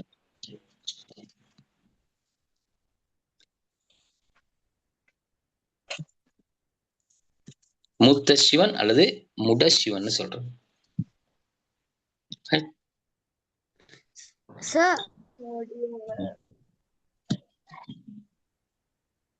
கேளுங்க. அவன் அந்த இங்கிலீஷ் மீடியம் ஆட்கள்ல என்ன தெரியல. இங்கிலீஷ் மீடியம் மக்கள் நீங்க அதை எழுதி வச்சுக்கொள்ளுங்க, தமிழ் எழுதி கொள்ளுங்க. மகாமேகவன பூங்காவை அமைத்தவன் இது உங்களுக்கு எக்ஸாம் கேட்கப்படுற விஷயம் இல்ல. ஆனா உங்களுக்கு தேவைப்படுறதுக்காக வச்சுக்கொள்ளுங்க. என்னைக்காவது நீங்க எங்கேயாவது ஸ்பீச் ஒன்று பண்ணீங்கன்னு சொன்னா, ஸ்பீச் பண்ணீங்கன்னா சில நேரம் உங்களோட வரலாறு மன்றங்கள்ல ஏதாவது உங்களோட வரலாறு பத்தி பேசணும்னு சொன்னால் நீங்க இதை பேசலாம் தானே. இப்ப வரலாறு மன்றம் உங்க பாடசாலைகள் நடக்கும் தானே, இலக்கிய மன்றங்கள் நடக்கும் தானே, இந்த மாதிரி வரலாறு மன்றம் ஒண்ணு இருக்கும் தானே. இந்த வரலாறு மன்றத்துல பேச சொன்னால் நீங்க எடுத்து பேசுங்க. வரலாறு, எங்களோட வரலாறு மூலாதாரம் இப்படி, வரலாறு மூலாதாரத்துல என்னென்ன சொல்லப்பட்டிருக்குது, இதெல்லாம் நீங்க பேசுவீங்களா இருந்தா சரி. பாடசாலையில நீங்க பிள்ளைகள் அந்த ஒரு விஷயம் நீங்க ஞாபகம் படுத்தணும், எக்ஸாமுக்கு ரெடி ஆகணும் அப்படின்னு சொன்னா, படிக்கிற விஷயம் நீங்க ஞாபகம் இருக்கணும்னு சொன்னா நீங்க இன்னொரு ஆளுக்கு படிப்பிக்கணும். அப்போ உங்களுக்கு படிப்பிக்கிறதுக்கு சந்தர்ப்பம் கிடைக்கல, கிளாஸ்ல நீங்க சொல்றது உங்களோட ஃப்ரெண்ட்ஸ் கேட்கலன்னு சொன்னா நீங்க மன்றங்கள்ல பேசுங்க. இது வரலாறுக்கு மட்டும் இல்ல, எல்லா பாடங்களுக்கும். தமிழ்ல திருக்குறள் பாடமாக்கலையா, பேசுங்க மன்றத்துல. திருக்குறள் சொல்லுங்க, கிழமையில ஒருத்தரும் உங்களோட பேரை கொடுங்க உங்களோட மன்றங்கள்ல. திருக்குறள் நான் இன்னைக்கு சொல்ல போறேன்னு சொல்லி நல்லா பாடமாக்குங்க, திருக்குறளை போய் சொல்லுங்க. இல்லைங்களா? வரலாறு ஒரு விஷயத்த பாடமாக்குங்க, போய் சொல்லுங்க. சயின்ஸ், இங்கிலீஷ் இப்படி பேசுங்க. பேசுற நேரம் அது உங்களுக்கு என்ன செய்யாது, திரும்ப மறக்காது. ஏன்னா நீங்க சொல்லிட்டீங்களே, சொன்னதுனால. ஹர்ஷினி சொல்ல போறீங்களா? சரி, இங்கேயோ இடி இடிக்குது பிள்ளைகள். உங்கள் பக்கமானு தெரியல. நஷா என்ன? ஓகே பிள்ளை. அப்ப புலனர்வை இது இலக்கிய மூலாதாரம் ரெண்டே ஞாபகம் வச்சுக்கொள்ளுங்க. தீபவம்சமும் மகாவம்சமும் இலக்கிய மூலாதாரம். இதுல நம்பகத்தன்மையான இலக்கியம் சொல்றது மகாவம்சம். மகாவம்சம் ஏன் நம்பகத்தன்மை? விஷயம் தெளிவாக எழுதப்பட்டிருக்குது, விரிவாக எழுதப்பட்டிருக்கிறது, தொடர்ச்சியாக எழுதப்பட்டிருக்கு. மகாவம்சம் இன்னொரு பாகம் இருக்குது, அது சூலவம்சம்னு சொல்றது. சரி, மகாவம்சம் இன்னொரு பாகத்தை சூலவம்சம்னு சொல்லி. கேப்பட்டிபோல திசாவை வந்து ஒரு மன்னரா? கெப்பட்டிபுல திசாவே மன்னர் இல்ல. கெப்பட்டிபுல திசாவைன்னு சொல்றது எங்க கேள்விப்பட்டீங்க நீங்க? நாட்டை பிரித்தானியத்திலிருந்து மீட்பதற்கு போராட்டம் செய்தவர்கள். என்ன பாடத்துல பாத்தீங்க? இந்த கிளாஸ்ல இல்ல, 6ல அது இல்ல தானே?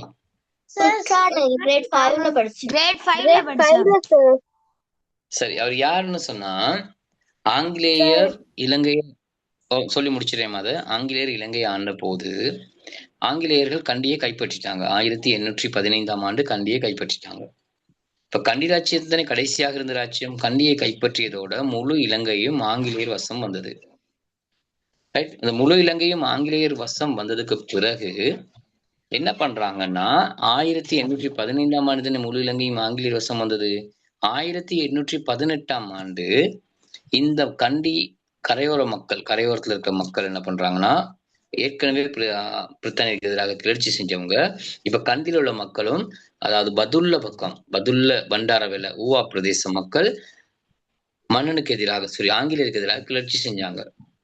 அந்த நேரம் அந்த கிளர்ச்சியை அடக்குவதற்காக ஆங்கிலேயர் சார்பாக போனவர் தான் கெப்பட்டிபோல திசாவை அல்லது கெப்பட்டிபோல நிலைமைன்னு சொல்றோம். கிளர்ச்சியை அடக்க போன அவர் என்ன செஞ்சாரு, போயிட்டு கிளர்ச்சிக்காரோட சேர்ந்துக்கிட்டு ஆங்கிலேயருக்கு எதிராக போராட்டம் செஞ்சார். அவர் மன்னன் அல்ல, அவர் ஒரு பிரதானின்னு சொல்றது ஒரு பிரதேசத்துக்கு பொறுப்பான அதிகாரி, பிரதானி, முக்கியமானவர். பிறகு 1818 சொல்லுவாங்க சார்.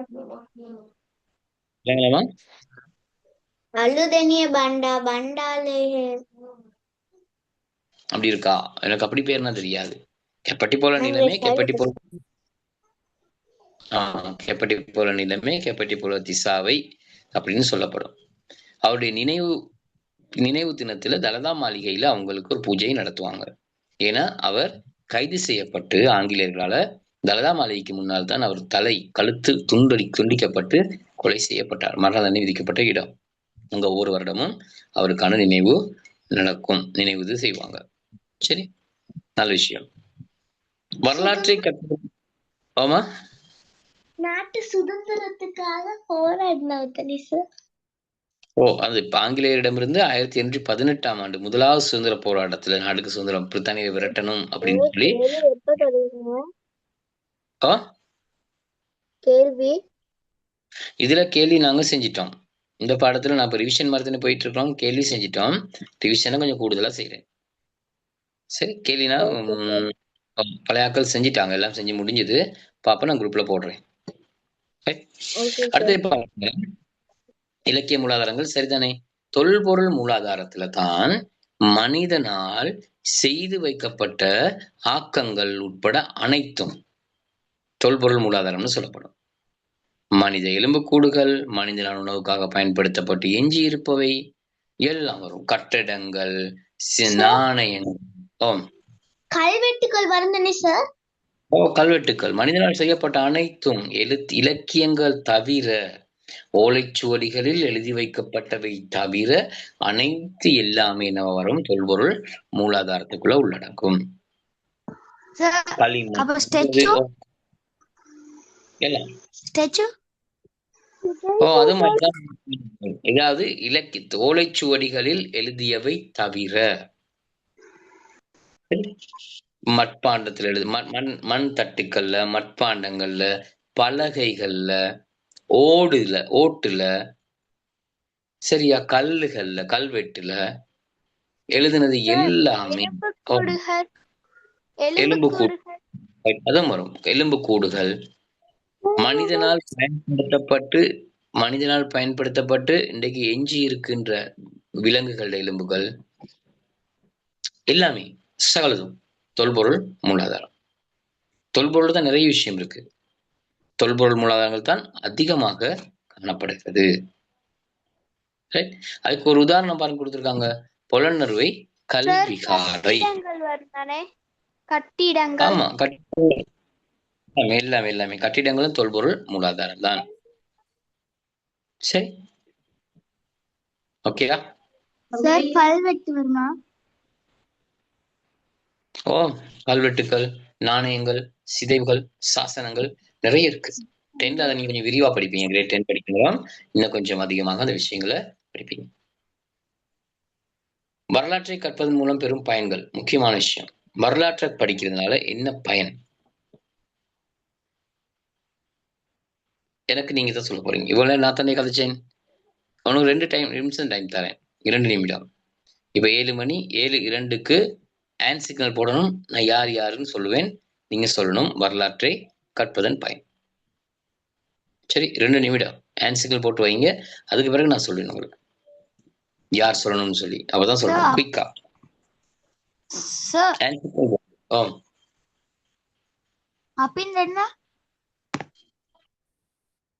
என்னது அப்படின்னா? இப்ப நீங்க சொன்னீங்க அப்படின்னு என்ன? வரலாற்றை கற்பதன் பயன்களை சொல்லணும். அதுக்கு நீங்க ஹேண்ட் சிக்னல் போடணும்.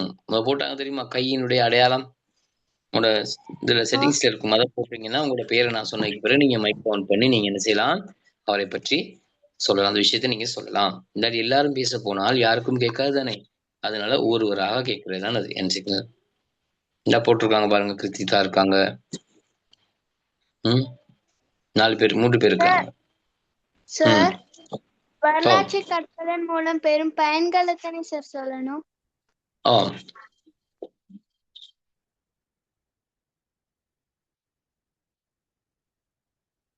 இப்ப நான் ஒருத்தர் பேர் சொல்ல போறேன், அவங்கவுங்க சொல்லணும். சரி, அவங்க மட்டும் மைக் ஆன் பண்ணி சொல்லிட்டு திருப்பி ஆஃப் பண்ணணும். சரி, ஓகே. கிருத்திஷா முதலாவது ஆன்சர் நான் ஆர்டர் தான் சொல்லிட்டு போவேன். கிருத்திஷா சொல்லுங்க பாப்போம். கலாச்சார பண்பாடுகளை மதித்து நடத்தல், தேசிய ஒற்றுமை மற்றும் சகவாழ்வு ஏற்படும், இயற்கை வளங்களை பாதுகாக்கும் மனப்பான்கு ஏற்படும், கடந்த காலத்தை விளங்கி நிகழ்காலத்தை திட்டமிடலாம், பாரம்பரியத்தை கற்று அவற்றை நாங்க பாதுகாக்கலாம், உலகம் பற்றியும் உயிரினங்கள் பற்றியும் அறிந்து கொள்ளலாம், மொழி பற்று ஏற்படும், நமக்கு மன்னர்களோட வரலாற்றின் மூலம் சிறந்த முன்மாதிரிகளை பெறலாம், தேசிய தனித்துவத்தை பாதுகாக்கிறது, நன்னடத்தை, தலைமைத்துவ பண்பு, தன்னம்பிக்கை என்ற குணங்களை வளர்த்து கொள்ளலாம். Okay right. Mithu sir Deshani சொல்லட்டா? ஓர்டர் ஓர்டர் ஓர்டர் நான் சொல்றேன். மிதுர்ஷி அடுத்தது. தேசானி ஆன்சிக்கல் போடுங்க. அரசர்கள் பற்றி அறியலாம், விவசாயம் பற்றி அறியலாம், பாரம்பரிய இடங்களை பற்றி அறியலாம், விசேடமான இடங்களை அறியலாம், பண்டைய காலத்தில் வசித்தவர்களை பற்றி அறியலாம். Right okay. லக்ஷா சார் சிலை சிற்பங்கள் பற்றி அறியலாம், புராதன அரசர்கள் பற்றி அறியலாம். ரைட். வேற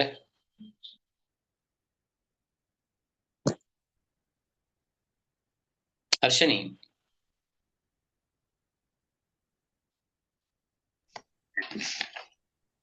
பண்டைய காலத்தை பற்றி அறிய முடியும், மன்னர்களின் சேவையை பற்றி அறிய முடியும், பழைய கால மக்களின் இனத்தை பற்றி அறிய முடியும், எதிர்காலத்தை செம்மைப்படுத்தல், ஓகே.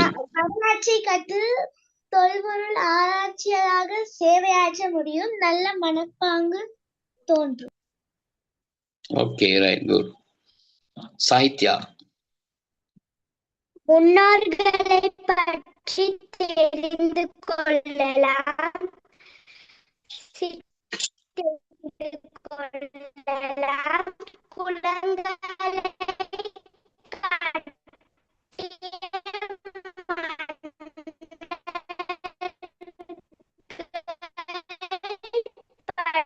பற்றி தெரிந்து கொள்ளலாம். ஓகே. சாகித்யா சதித்யா இல்லையா? உங்களோட கவரேஜ் பிரச்சனை. சதித்யா எக்ஸ்கியூஸ் சார், எஸ். எனக்கு அந்த கை அடையாளம் போட முடியல சார், லெப்ல படிக்கிறனால. ரைட் ரைட் வெயிட் பண்ணுங்க, நான் உங்களுக்கு சான்ஸ் தரேன். சரி சார். ரைட். இப்படி நிறைய பேர் பாருங்க சொல்றீங்க, இதெல்லாம் சொன்னீங்கன்னா உங்களுக்கு எக்ஸாமுக்கு அது மறக்காது. துவாகரன் முற்காலத்தில் நிகழ்வுகளை அறிந்து கொள்ளலாம், அரசர்கள் தலைவர்களை பற்றி கற்கலாம், எமது கலாச்சார பெருமையை அறியலாம். Varsha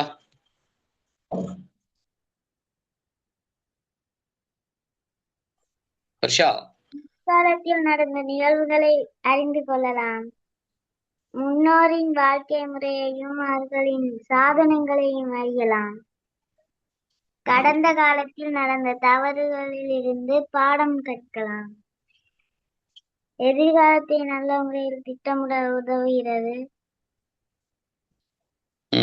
right okay. நஷா அண்ணா ஒரு சமூகத்தின் கால எல்லையை அறிந்து கொள்ள முடியும், நிகழ்காலத்தை சிறப்பாக மாற்றிக் கொள்ள, முற்காலத்தில் வாழ்ந்த முன்னோர்களின் வெற்றியை அறிந்து கொள்ளலாம். ஓகே. கமிலா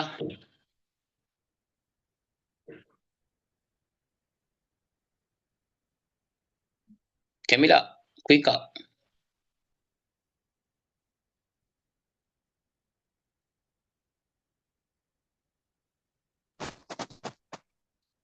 யோகா லக்ஷிகா.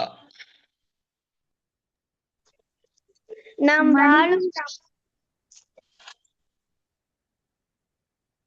லக்ஷிகா பேசுங்க. யோகா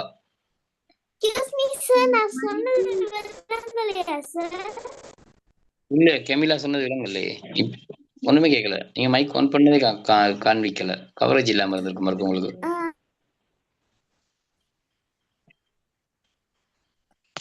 கெமிலா சரி. லக்ஷிகா சொன்னதுக்கு பிறகு சொல்லுங்க கெமிலா. லக்ஷிகா ஆரம்பிச்சு. லக்ஷிகா சொன்னதுக்கு பிறகு கெமிலா சொல்லுங்க. லக்ஷிகா சொல்லுங்க. மனிதன் தோன்றிய சூழல் பற்றி அறியலாம், மனிதன் தோன்றியது பற்றி அறியலாம், முற்காலத்தில் மக்களின் சமூகம் பற்றி அறியலாம். Okay right. இப்ப கெமிலா சொல்லுங்க.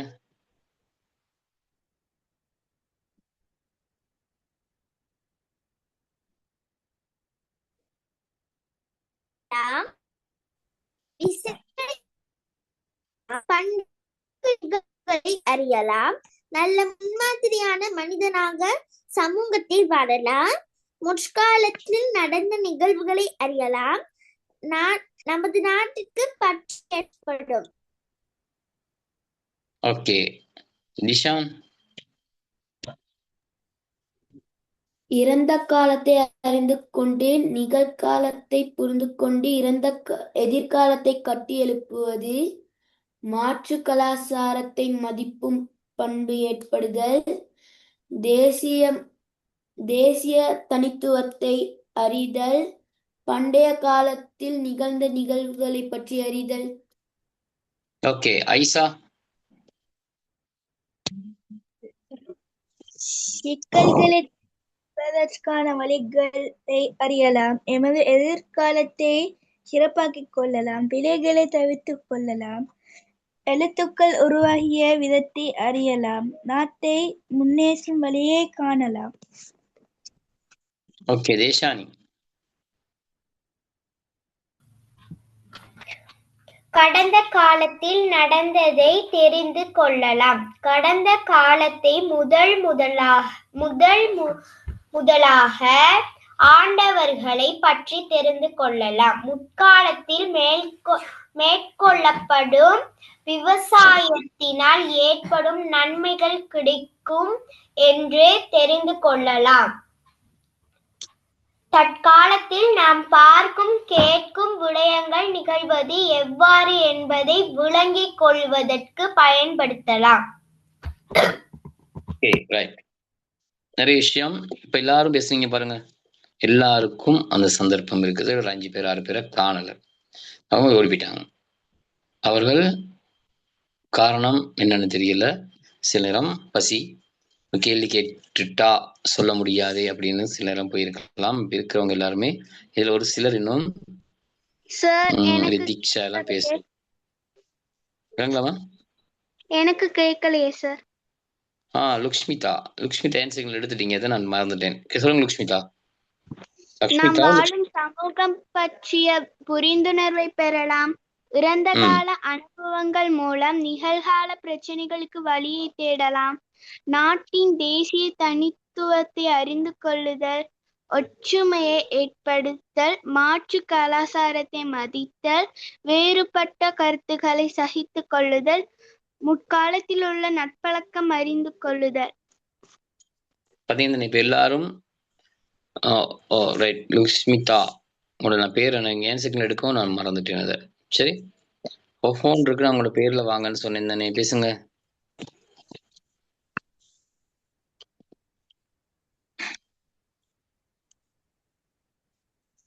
நீங்க கதைக்கிற கேக்குது இல்லம்மா, நீங்க என்னமோ சத்தம் வந்து வருது, பேசுறது கேக்குது இல்ல. உங்களோட கவரேஜ் இல்லாம இருக்குமா?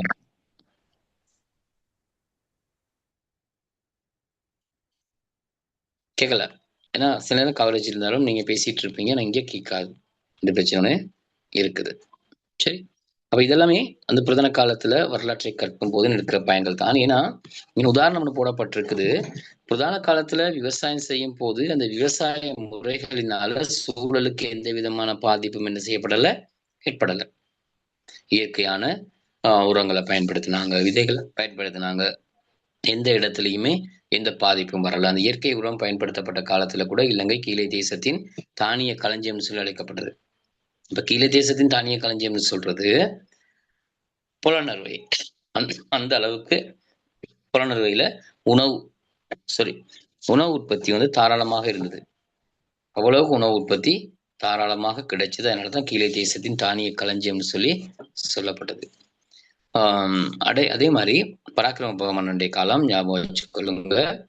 சுற்றாடல் மாசு அடையாமல், அதாவது நிலம் மாசடையாத வகையில ரசாயன பசலைகளையும் ரசாயன கிருமிநாசினி சேதன பசலை, இயற்கை பசலைகளையும் அதே மாதிரி இயற்கையான முறையில பாரம்பரிய முறையில கிருமிகளையும் கட்டுப்படுத்தினாங்க. அப்ப நிலம் மாசடையவும் இல்லை, நோய்கள் ஏற்படவும் இல்லை. ஆனா பிறகு ரசாயன கிருமி நாசினி, இரசாயன உரத்தை நிலத்துக்கு பயன்படுத்தினதோட இந்த நிலம் கொஞ்சம் கொஞ்சமாக என்ன செய்தது, செயலிழக்க ஆரம்பிச்சு இன்றைக்கு இந்த நிலம் பாதிக்கப்பட்டிருக்குது. இன்னைக்கு நாங்க இயற்கையான உரங்களை போட்டு பெரிய அளவு விவசாயம் செய்ய முடியாது. அரசாங்க நடவடிக்கை எடுத்தது கடந்த அரசாங்கங்கள், அது வெற்றி பெறவில்லை, தோல்வி. அப்ப அந்த நிலம் என்ன செஞ்சிருக்கு, இப்ப ரசாயனத்துக்கு பழக்கம் அடைஞ்சிருக்குது. நல்ல விளைச்சல் தரக்கூடிய, ஆனா என்ன செய்யும், அது மனிதனையோ நிலத்தையும் பாதிக்கக்கூடிய விஷயங்களாக இருக்குது. இது நாங்க படிச்சோம். அடுத்தது வரலாற்றை எப்படி அளக்கிறதுன்ற விஷயம் படிச்சோம். வரலாற்றை அளக்கிறதுக்கு குறிப்பாக இந்த காலங்கள் பயன்படுத்தப்பட்டது. காலங்கள் இருக்குது. என்னன்னு பாருங்க, காலங்கள் அளக்கிறதுக்கு கிறிஸ்துக்கு முன், கிறிஸ்துக்கு பின் தான் மிக பிரதானமான காலம். இன்றைக்கும் உலகம் முழுக்க பயன்படுத்தப்படுகின்ற ஒரு கால அளவு தான் இந்த கிறிஸ்துக்கு முன், கிறிஸ்துக்கு பின்னு சொல்றது. அது இல்லாம இஜ்ரி வருடம் ஒன்று இருக்குது இல்லையா, சாலி வாகன சகாப்தம், புத்த வருடம் ஒன்று இருக்குது.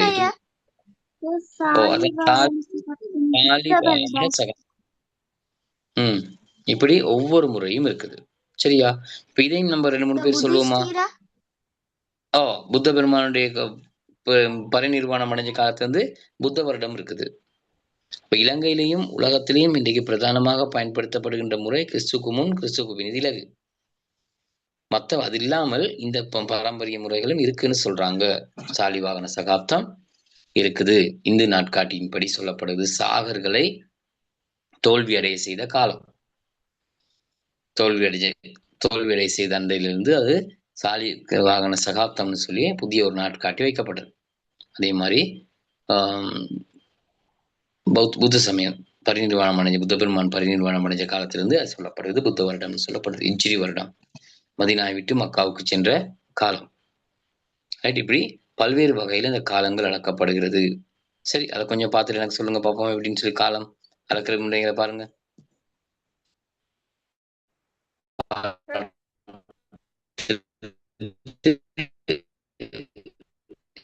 நீங்க பேசுறது கிளியரா இல்ல. சார்,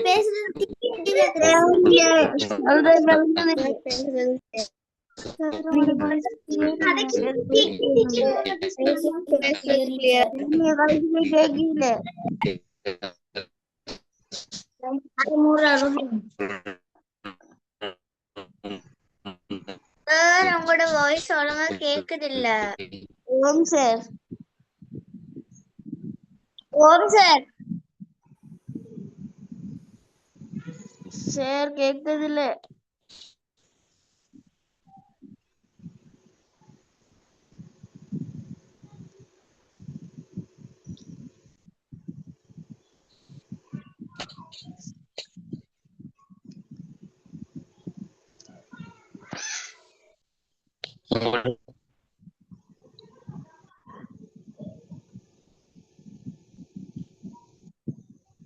சார், நீங்க பேசுறது கேக்குது இல்ல. சார், நீங்க பேசுறது கேக்குது இல்ல. நீங்க பேசுறது கேக்குது இல்ல. சார், எல்லாம் பேச்சு சார்.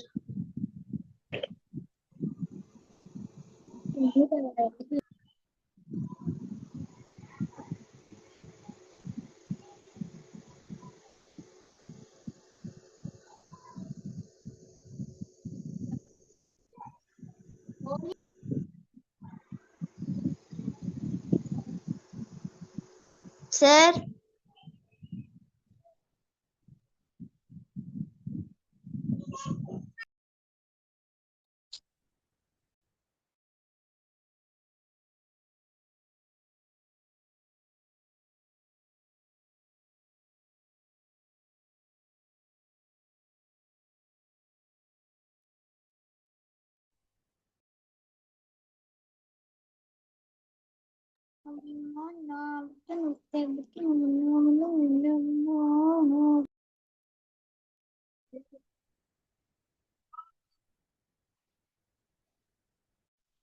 ஓகே, இப்ப கேக்குது.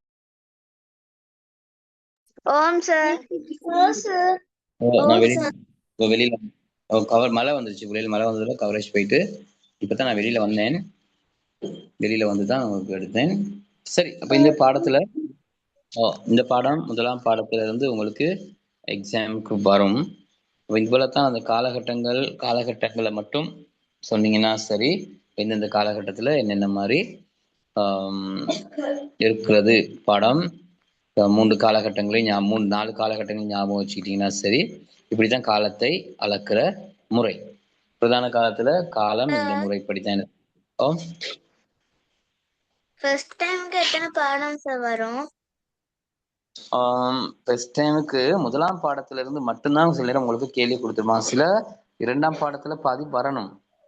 2ஆம் பாடமும் அதுல கொஞ்சம் வரணும். இருந்தாலும் ஸ்கூல்ல படிப்பிச்சதை வச்சுதான், பாடசாலை மட்டத்துல தானே இதுக்கு பேப்பர் எடுத்திருப்பாங்க. அதனால பெரிய அளவுல வினாக்கள் இல்ல, கொஞ்சம் தான் உங்களுக்கு வரும். சொன்னாங்க சார் படிச்சு கொடுத்த அளவு தான் கேள்விகள் தருவாங்களா? படிப்பிச்ச அளவுல மட்டும்தான் கேள்விகள் வரும். அதுக்கு விட மேல அதிகமாக வராது சார் வரும் டெஸ்டுக்கு. பெரும்பாலும் முதலாம் பாடமும் 2வது பாடத்துல அரைவாசியும் வரணும். Okay sir. சார் வரணும். நியூ இயர் பேசுறதுனால எனக்கு முதலாம் பாடம் 2ஆம் பாடம் 3ஆம் பாடம் நோட்ஸ் எடுத்து விடுறீங்களா?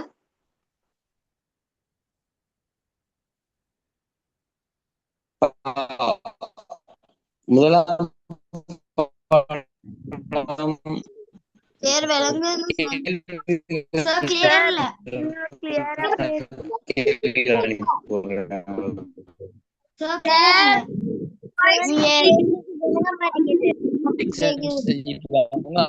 நீங்க கதைக்கிறது கிளியரா